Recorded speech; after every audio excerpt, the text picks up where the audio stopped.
First, I know exactly who you are. The pity I feel for what brought you here is overshadowed Judge only by the Holloway, satisfaction. calmly removing her glasses. I recognize you both. Robert stiffens. Donald looks away, jaw tight. Robert, uneasy. Your Honor, there must be some mistake. Judge Holloway, interrupting, steady. The only mistake was yours, Officer Brennan, and yours, Officer Donaldson. Perhaps you should have checked my credentials before putting those handcuffs on me. Before we dive into this shocking story of injustice and accountability, let me know where you're watching from in the comments. Hit that like button and subscribe if you believe everyone deserves equal treatment under the law, no matter their skin color. Now, let's see how Judge ended up in this powerful position of reckoning. The gallery murmurs. Journalists lift their pens. A quiet storm brews in the room. Judge continued. Before we begin, I want to make one thing clear. This courtroom is not a stage for vengeance. It's a place for truth. She places her glasses down deliberately, like a gavel, without sound. Judge, now let's proceed. The tension hangs thick, like static before lightning. Narrator, VO.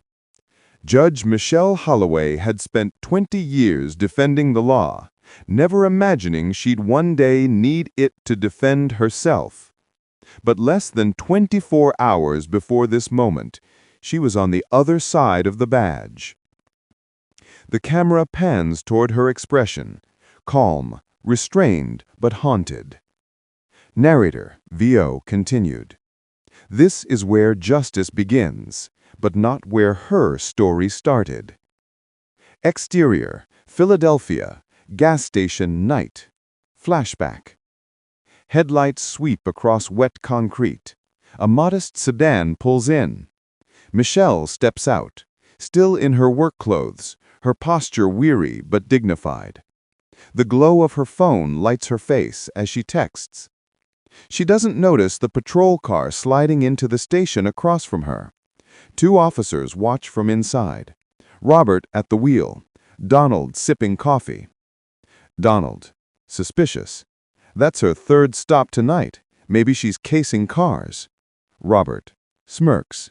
Or maybe she's just nervous because she's up to something. Let's check it out. They pull forward, lights flashing once. Michelle looks up, startled. Robert, exiting car. Evening, ma'am. We got a report of a suspicious vehicle matching this description. Mind showing me your ID? Michelle, slightly confused. Suspicious? I just stopped for gas, officer. Donald, moving closer. License and registration. Michelle opens her purse carefully, pulls out her wallet. Her tone stays respectful, but firm. I'm not sure what this is about, but... Hands card. Here's everything you asked for. Robert, flashing flashlight in her face. Step out of the vehicle, please. Michelle. Excuse me? Why? Robert. Standard procedure. Step out of the car. The wind picks up. Michelle steps out slowly. Her calm composure begins to harden into disbelief. Michelle. Officers, I've done nothing wrong. My office is 5 blocks away. If you just... Donald, cutting her off. Hands on the car. She hesitates. A faint tremor in her voice. Not fear, just exhaustion. Michelle. You don't have to do this. Robert. Ma'am, cooperator will have to restrain you. She turns toward him, eyes steady. You're making a mistake. Robert, scoffing. You can explain that downtown. They twist her arms, cuff her roughly. Her ID falls, face up, the Bar Association emblem catching the streetlight. Neither one of them notices. A teenager across the street quietly raises his phone, recording. Michelle, strained, under breath. You'll regret this. Narrator voiceover. And she was right. Because by sunrise, the world would see what they'd done, and by morning court, they'd see who they'd done it to. The sound of cuffs echoes. Hard cut to black. The night after her arrest, Judge Michelle Holloway sat in silence, not as a judge, not even as a victim, but as a woman replaying every second of humiliation. Two officers, Robert and Donald, had seen her only through their assumptions. To them, she was not a professional, not a mother, not a citizen, just a profile that fit a bias they had carried for years. By morning, the story had spread everywhere. Phones buzzed with the same headline. Police arrest black woman without cause. Turns out, she's a judge. The city woke up angry. Some called for reform. Others called for silence. But Michelle said nothing. When her best friend asked how she felt, she only said, "This isn't new. It's just finally visible." Later that day, she got a call from the Chief Justice. They needed her to preside over an emergency misconduct hearing. She agreed without yet knowing who it involved. And then came the words that froze the room. "It's about the officers from last night." That evening, Robert and Donald sat in their precinct watching the same footage everyone else had seen. They had become the faces of a system they once thought protected them. Their supervisor told them quietly, "You're suspended. The department can't defend this." Neither spoke. The silence said enough. The next morning, Judge Michelle Holloway walked into her courtroom. The officers were already there, standing beside their lawyer, still wearing the same nervous posture from the night before. There were no cameras in this story, just the still tension of three people who had already seen too much of each other. When Michelle finally spoke, her voice was calm, steady, unbroken. "Gentlemen, yesterday you placed handcuffs on me without reason. Today, I hold none on you. This hearing isn't about revenge. It's about accountability." Her words carried no anger, only truth. "You didn't just arrest me," she said. "You arrested every person who's ever been judged before being heard." The courtroom was silent. There was no shouting, no reaction. Only the quiet weight of what justice looks like when dignity refuses to bend. That day marked the beginning of a reckoning, not just for two officers, but for the system that made them believe they were right. That morning, sunlight fell across the courtroom like a truth that could no longer hide. Judge Michelle Holloway sat with composure that only years of restraint could teach. Across from her, the two officers, Robert and Donald, stood still, eyes lowered, waiting for words they could not predict. There were no reporters inside now, no cameras, no noise, just silence. The kind that forces everyone to face themselves. Judge, steady, composed. "Gentlemen, this is not a trial. It's a hearing to determine what happens when the power to protect becomes the power to harm." She paused, her voice softening, but her gaze unbroken. "Judge Holloway, yesterday you saw me as a suspect. Today you see me as a judge. Neither should change how the law treats me. Her words hung in the air like quiet thunder, strong but measured. Narrator, calmly. The two officers shifted slightly. Not to argue, not to defend, but because guilt, for the first time, had found its place. Judge Holloway, I want to understand something. When you approached me, what did you see? Officer Robert spoke first, his voice low. We received a report about a possible stolen vehicle. You matched the description. Judge Holloway, a black woman in a car. That was the description? He hesitated, then nodded faintly. Michelle's voice stayed calm, never rising. Judge Holloway, you didn't check identification? You didn't verify registration? You didn't ask questions. You just decided. Narrator, reflective.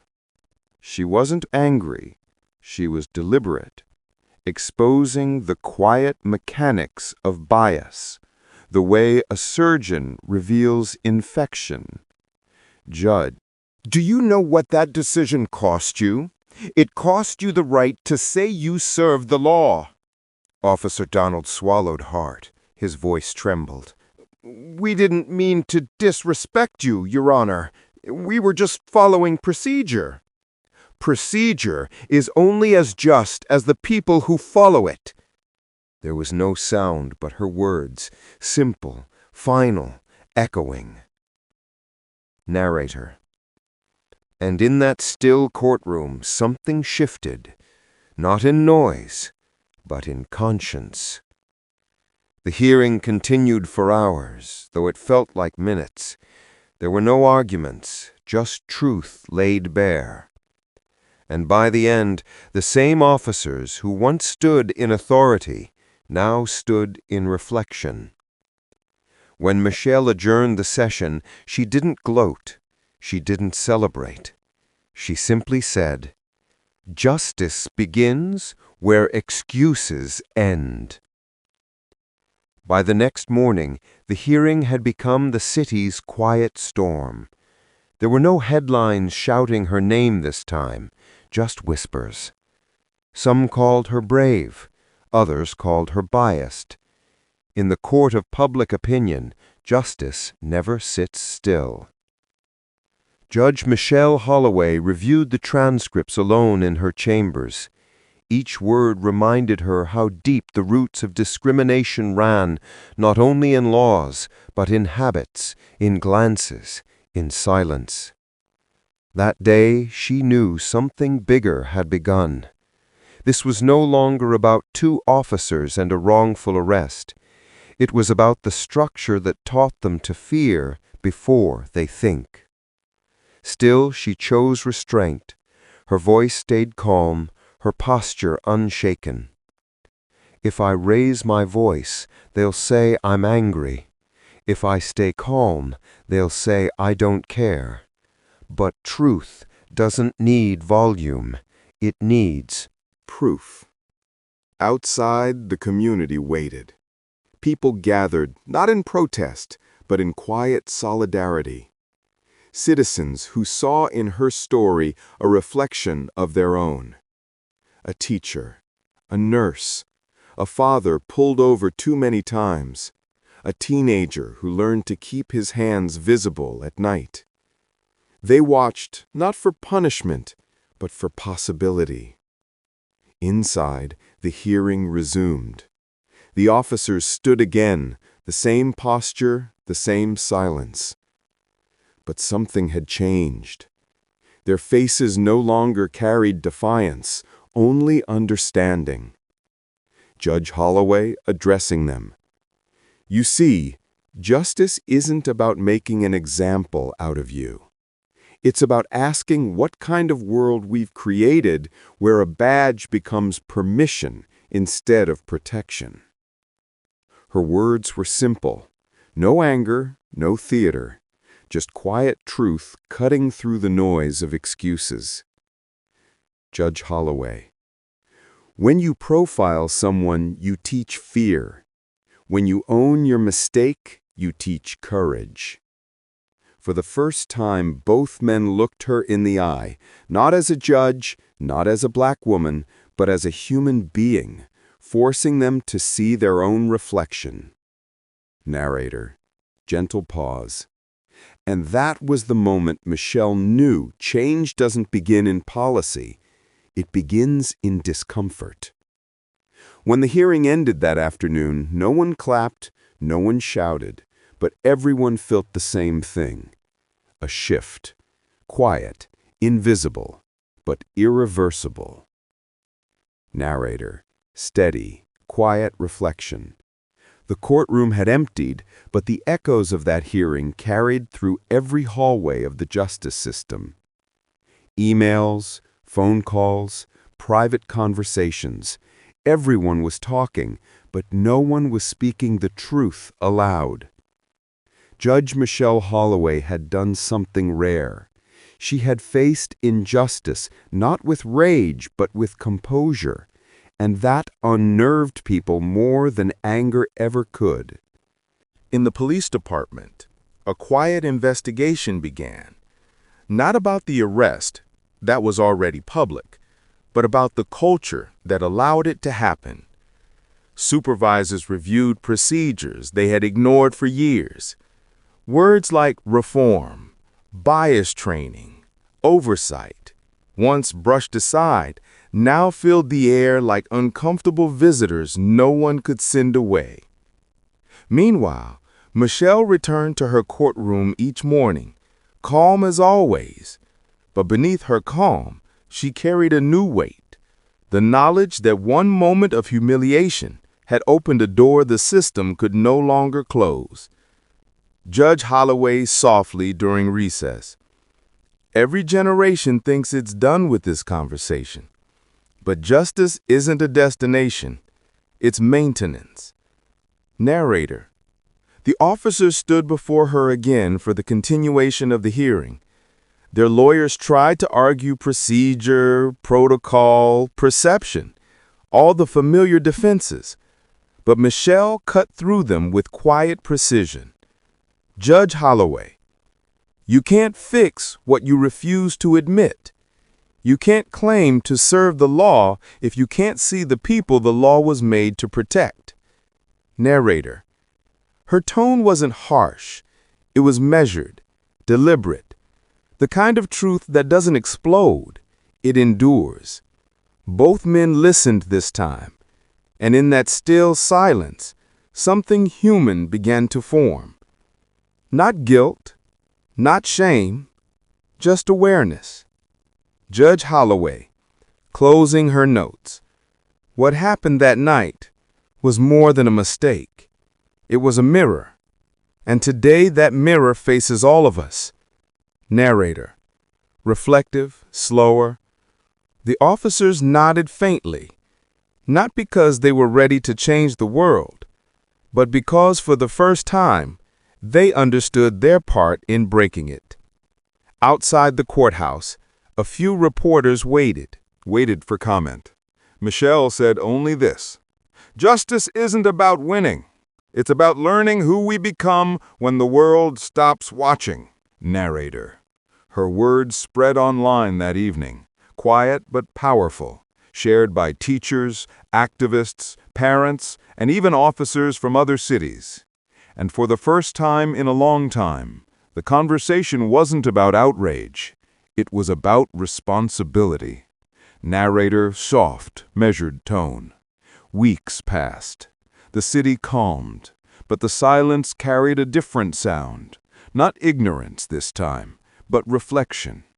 Inside precincts, training rooms, and city offices, the arrest of Judge Michelle Holloway had become a case study in humility. It wasn't the scandal that changed things. It was her composure. Narrator continuing. While others demanded outrage, she had chosen structure. While others sought revenge, she sought reform. Behind closed doors, police leadership held meetings that sounded different now. They spoke about language, about empathy, about patterns they had once ignored. The department was no longer trying to save its image. It was learning to confront its mirror. Narrator, slightly warmer. Judge Holloway continued her work quietly, hearing new cases, mentoring young lawyers, and guiding clerks who now saw her not just as a judge, but as proof that dignity can still win. During one of the final hearings for the two officers, she spoke with the same calm that had defined every session. Judge Holloway, steady but kind. "You cannot undo what was done, but you can decide what kind of men you'll be after this moment." She paused, then added softly, "Justice doesn't end with a verdict. It begins with reflection." Both men nodded quietly. No tears, no pleas, just an acceptance that sounded a lot like growth. The court decided their fate that afternoon: suspension, retraining, and a public apology. It wasn't leniency. It was accountability. Michelle didn't smile when she left the bench. She didn't need to. Her silence was the statement. Outside, a reporter asked her what justice felt like. She replied simply, Because anger ends when it's released. But truth? Truth keeps working long after the noise fades. The student nodded, silently moved. And in that moment, Michelle realized what her legacy had become. Not just the woman who endured injustice, but the one who turned it into education. Her story wasn't about punishment. It was about perspective. And her victory wasn't loud. It was lasting. When she left the courthouse that evening, the sun was setting slow, gold, peaceful. There were no reporters, no headlines, no applause. Just quiet steps echoing against marble floors. Justice had done its work, and the world, in its small but meaningful way, had shifted. Narrator. Justice doesn't need to shout to be heard. Sometimes it only needs someone brave enough to stay calm. If this story moved you, share it. Someone needs to hear it. Subscribe for more true stories of justice, dignity, and courage.